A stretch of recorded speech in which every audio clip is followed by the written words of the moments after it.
Hi guys, this is Miss Gold. Today's lesson is Module 1, Lesson 7, Interpreting Graphs of Proportional Relationships.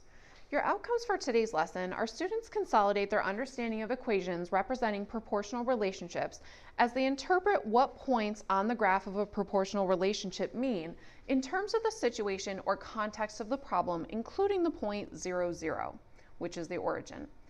Students are able to identify and interpret in context of the point 1m on the graph of the proportional relationship where m is the unit rate. Let's take a look at example 1.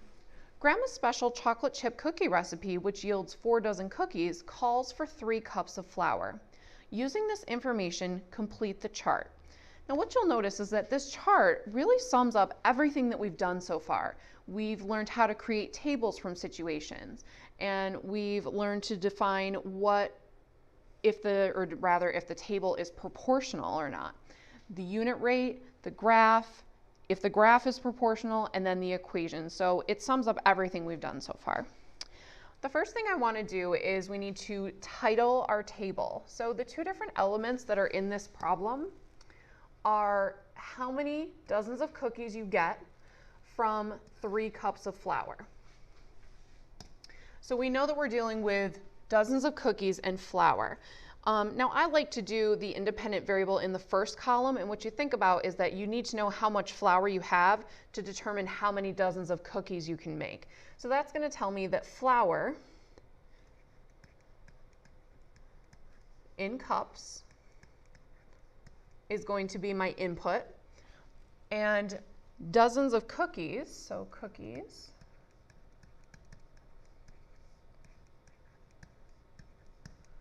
will be our output. Now the first one that we got was the 3 and 4. We know that 3 cups of flour yields 4 dozen cookies, and we can determine some other elements in this table by doing multiples of these. So we know that 3 times 2 is 6, and if we multiply 4 times 2, we get 8. If I do 3 times 4, I get 12, and 4 times 4 will give us 16. So here is a complete table. For the next part, it says, is the number of cookies proportional to the amount of flour used? Now we learned that to figure out if they're proportional, what we did was we always took our output and divided it by our input. So what we're doing here is we're doing 4 divided by 3, 8 divided by 6, and 16 divided by 12. And when I do each of those, we actually get 1.3 repeating. Now anytime you get a repeater on your calculator, you should always leave it as a fraction. So we're going to turn that back into a fraction, and 0.3 repeating is 1/3. This one also gives us 1 1/3, and so does this last one. So because all of these come out to a constant of proportionality of 1 1/3, we know that it is a proportional relationship. So we'll say yes, all cups of flour are multiplied by 1 1/3 to get the number of cookies. Now the next part we actually already did. We did it in the previous part, the unit rate. What is the unit rate and what is the meaning in the context of the problem? The constant of proportionality is the same exact thing as the unit rate, so we already know it's 1 1/3. Now in the context of this problem, what it means is for every 1 1/3 dozen cookies,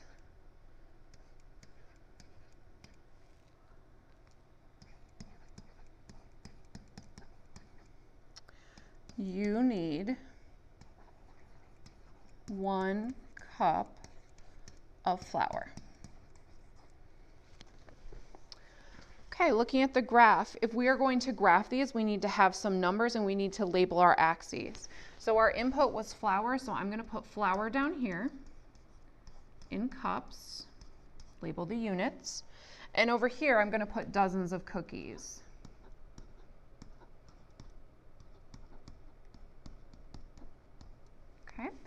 And we need to have some numbers, and it's up to you as to what you want to go by. I noticed that we're only going up to 12, so I wouldn't mind going up by ones. So we're going to label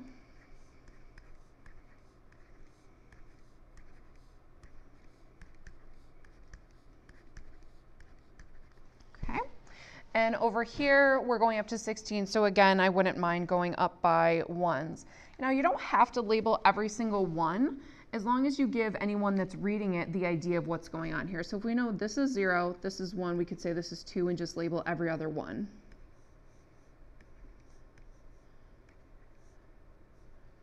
Let's see, 8, 9, 10, 12, 14, 16, 18. Okay, and we're going to plot our points. So the first point we had was 3, 4. Oops. Let's fix that.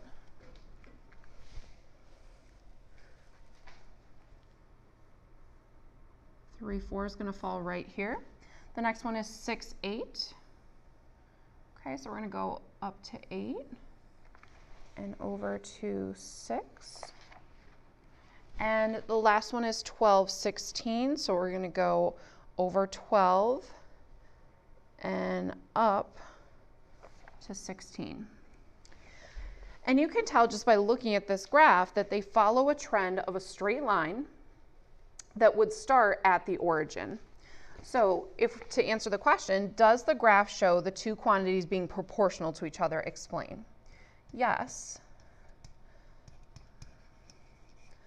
They form a line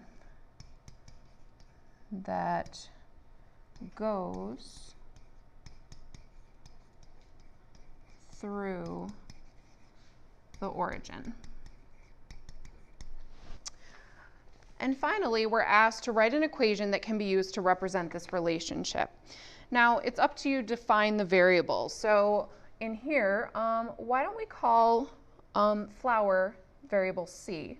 So we're going to say let C equal the number of cups of flour. And let's define D to be the number of dozens of cookies.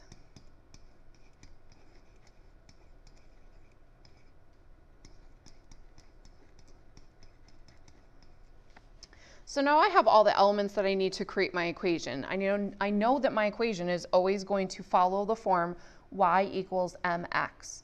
So let's start with that. And then let's replace the pieces that we know. We know our input x is the number of cups, so that's going to be a C. We learned that our unit rate, or our constant of proportionality m, is 1 1/3. So this is going to be 1 1/3 C equals D. Notice that I chose lowercase variables here. Typically, that's what we want to use. Okay, let's take a look at example 2. It says, below is a graph modeling the amount of sugar required to make Grandma's chocolate chip cookies. So you'll notice here on the x-axis we have the amount of sugar, and over here on the y-axis we have the number of cookies in dozens. And we have some distinct points that have been highlighted for us. Let's take a look at part A. It says, record the coordinates of 3 of the points from the graph in a table. What do these ordered pairs or values represent? So if I'm going to create a table here, we need to make sure we label, and we know that our input was the number of cups of sugar, and the output was the number of dozens of cookies. And so I can go back to my graph and just pick off some distinct points. It really doesn't matter which ones you choose. Let's say, for example, we choose this point here, which is the point 1, 2, 3, 4, and 6, so 4, 6. Let's say my next point I choose is this point here, which is, let's see, 5, 6, 7, 8, and we're going up 12, so 8, 12. And let's say for my last point, I want this point here, which I can see here is 16, 24. And we need to say what these represent in the context of the situation. So this one means that 4 cups of sugar makes 6 dozen cookies.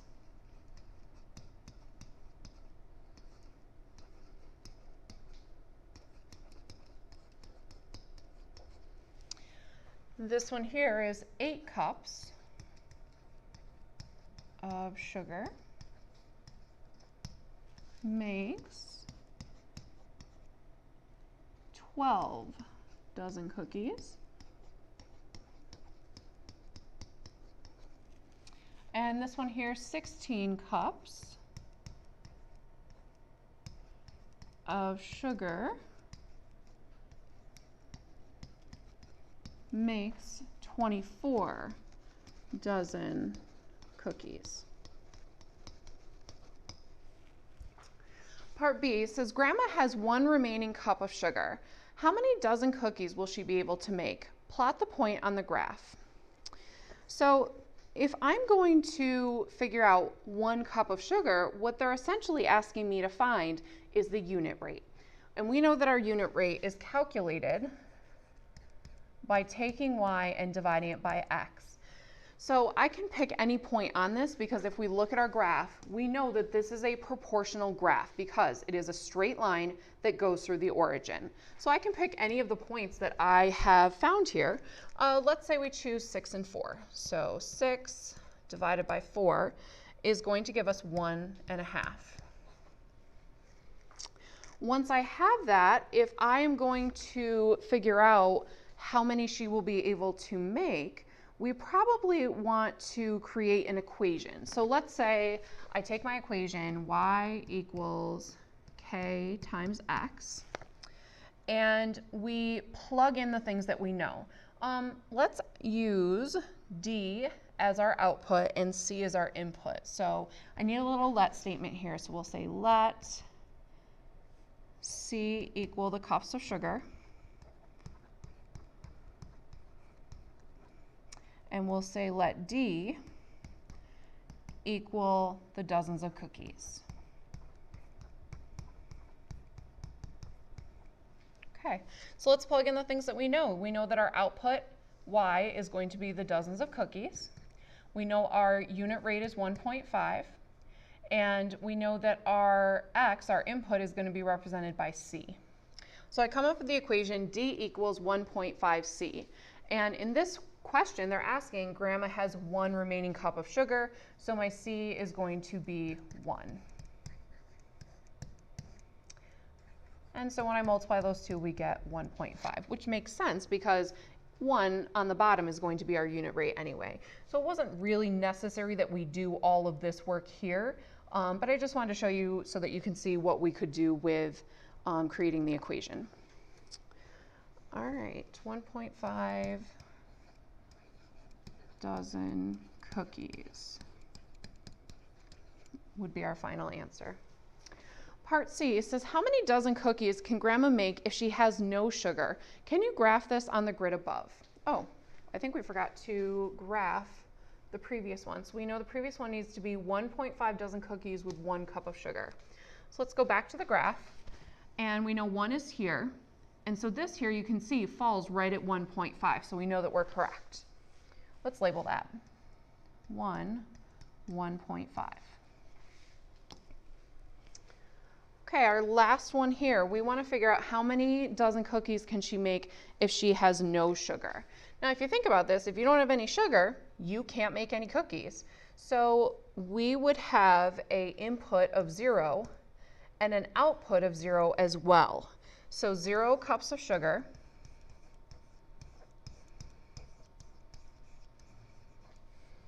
produces 0 dozen cookies. And we know the point 0, 0 is called the origin. So this point is called the origin. And so they want us to graph that point. So let's go back to our graph and plot the point 0, 0. In this lesson, you have learned that the point 0, 0 and 1m, where m is the unit rate, will always fall on the line representing two quantities that are proportional to each other. The unit rate m is the point 1m, represents the amount of vertical increase for every horizontal increase of 1 unit on the graph. The point 0, 0 indicates that when there is zero amount of one quantity, there will also be zero amount of the second quantity. These 2 points may not always be given as part of the set of data for a given real-world or mathematical situation, but they will always fall on the line that passes through the given data points.